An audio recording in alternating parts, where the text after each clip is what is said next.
Fusion markets. To create alerts on TradingView, first, you need to check if you are logged in properly. Then, click on the alarm clock widget on the right part of your platform.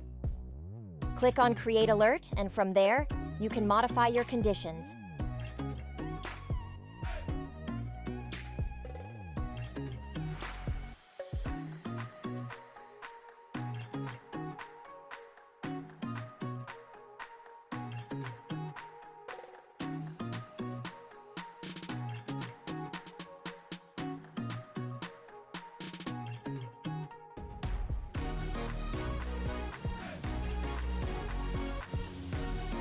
You can choose between alerting you once or every time that price triggers.